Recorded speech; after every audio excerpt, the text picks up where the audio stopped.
Guys, how to use ceiling and floor function in Excel.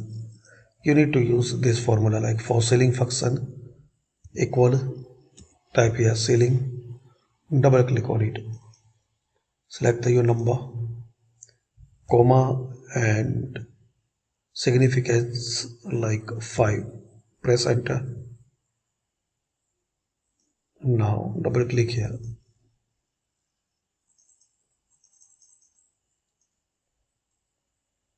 like this. And for floor function, same, equal floor, double click on this floor, select the number, comma, and significance 5. Floor, it will down number and it will make it rounded, press enter.